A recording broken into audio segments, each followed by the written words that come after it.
Assalamualaikum warahmatullahi wabarakatuh. Halo guys, welcome back my channel Nairet Buff. Selamat datang di channel Nairet Buff. Senang banget aku bisa sharing sama teman-teman semua di sini. Tapi jangan lupa untuk semangatin aku, like, comment. Aku akan bahas tentang mantra ajaib di kehidupan. Penasaran? Tonton sampai selesai. Di video kali ini, kamu harus punya mantra ajaib atau kalimat-kalimat afirmasi positif untuk diri kamu kalau hidup lagi capek-capeknya. Nggak perlu tantrum, nggak perlu pelarian, nggak perlu pelampiasan, apalagi marah-marah. Itu akan menurunkan feminine energy kamu, akan membuat diri kamu lebih double capeknya. Karena bukannya kamu mengobati atau menjadi tenang, justru kamu malah menambah beban baru di pikiran kamu. Makanya kalau capek gak usah tantrum.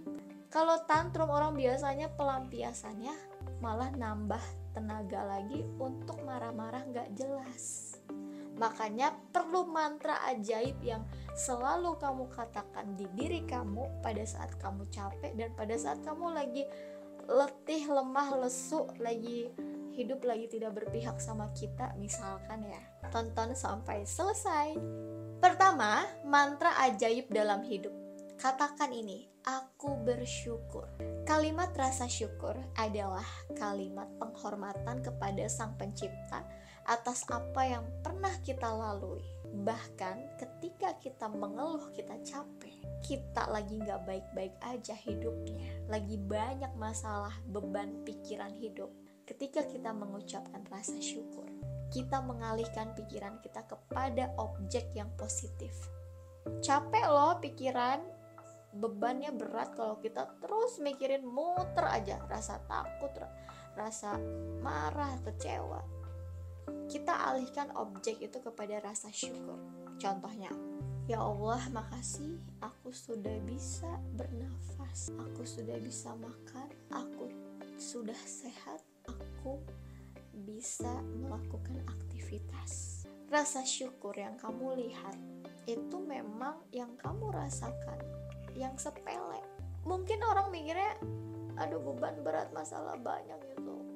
Tapi ketika kamu lihat rasa syukur itu, aku masih bisa nafas, masih bisa makan. Itu hal kecil tapi bermakna. Bayangin orang-orang di luar sana ada yang gak bisa nafas dibantuin pakai tabung oksigen. Kita cuma dikasih pelajaran hidup yang lagi kita lewatin.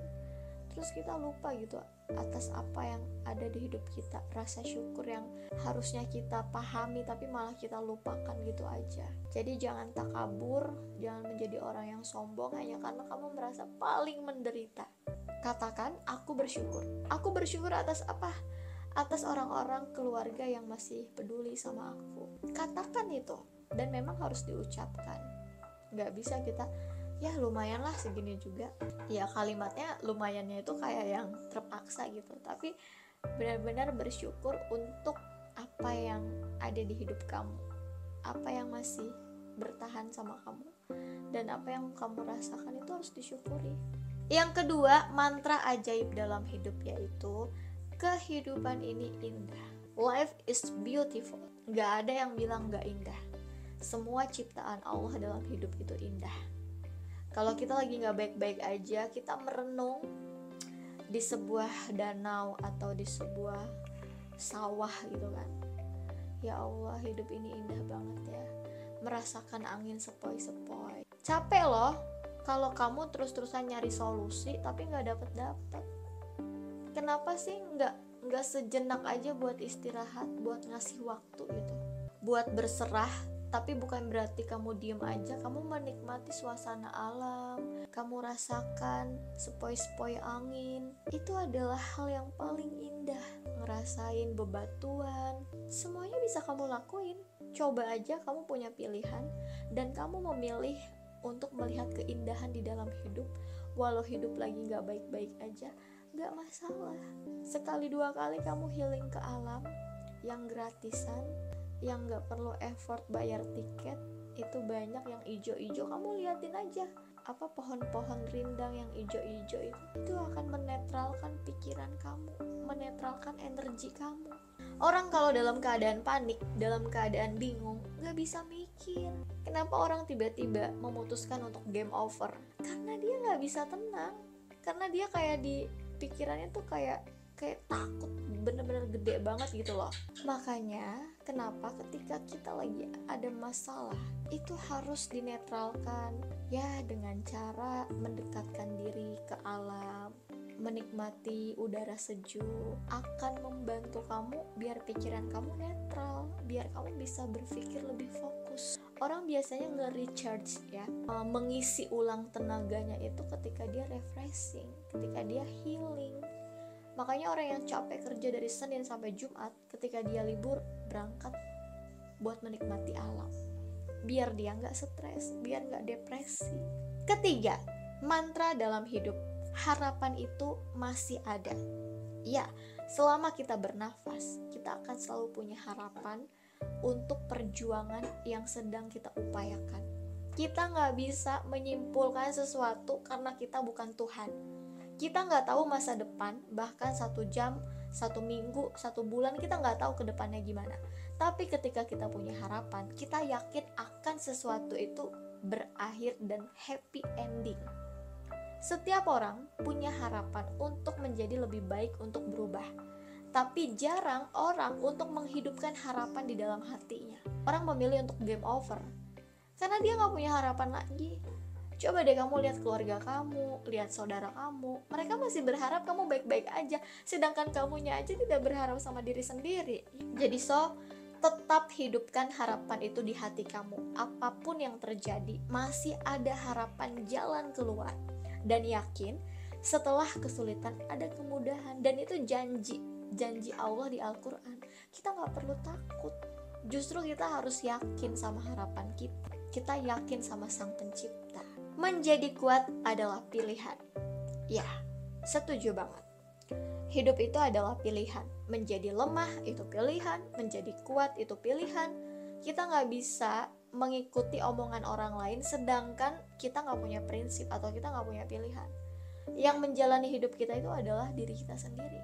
Kita gak bisa nanya ke orang, bagusnya gimana nih hidup gue nih, gue harusnya gimana ya ke depannya ya. Loh, yang jalanin kan kamu, harusnya kamu tahu dong ke depannya kamu mau kayak gimana. Jangan ikutin kata orang, tapi pilihlah untuk kuat. Karena kekuatan itu pilihan. Bukan apa ya, bukan pemberian kayak aku kasih kamu kekuatan ya, kamu udah hebat, aku kasih kamu kekuatan. Sihir kali ya. Tapi balik lagi, memang pilihan. Kita memilih untuk bertahan dalam hidup, itu adalah hal yang terbaik. Kalau kita memilih untuk dalam kebingungan, kekhawatiran, ya gak akan ada habisnya. Ujung-ujungnya takutnya kamu stres gitu loh. Makanya kekuatan yang kamu beri di dalam diri kamu itu adalah hal yang penting. Gak bisa kekuatan itu dibeli dengan uang. Itu adalah pilihan yang kamu hidupkan untuk dirimu sendiri. Dan yang terakhir, nomor 5, takdir itu tidak pernah salah. Yang sudah terjadi, ini yang sudah terjadi ya, yang sudah kamu alami, itu adalah takdir terbaik, pelajaran hidup terbaik, dan pengalaman termahal. Gak ada orang yang bisa menawar takdir ketika takdir itu sudah terjadi. Yang kita lakukan adalah menerima dan mempelajari pelajaran hidupnya, memahami serta mengerti apa yang harus kita lakukan. Karena takdir itu tidak ada yang salah. Yang salah itu kalau kita gak belajar, kalau kita tidak menerima pelajaran hidupnya. Makanya kita merasa takdir itu salah ketika kita gak dapat pelajaran apa-apa dari masalah itu. Hidup itu memang mempelajari tentang masalah. Gak ada orang hidup gak ada masalah, tuh gak ada. Kecuali kucing, kambing, dia hidup tapi dia gak ada masalah. Justru karena kehidupan inilah kita banyak memahami berbagai pelajaran hidup yang gak ada habis-habisnya, yang gak bakalan habis orang kita yang masih hidup, kecuali kita udah dijemput gitu loh sama Sang Pencipta. Kalau orang menyalahkan takdir, itu orang gak mau belajar. nggak mau mengevaluasi diri kenapa ini semua terjadi. Padahal kalau dievaluasi juga banyak kesalahannya, dosanya, semua kebodohannya di masa lalu. Tapi orang kayak gitu sombong, kayak nggak mau mengevaluasi diri, kayak kenapa aku harus kayak gini, kenapa harus begini, aku nggak mau. Ya emang kamu siapa gitu, manusia biasa kecuali malaikat atau siapa gitu kan. No, jadi biasakan untuk menerima takdir walaupun pahit, dan jangan pernah menyalahkan takdir. Dan sang pencipta itu adalah kekuatan kita untuk menjalani kehidupan ini. Oke guys, thank you so much udah nonton video ini. Kita ketemu di next video berikutnya. Bye. Wassalamualaikum warahmatullahi wabarakatuh.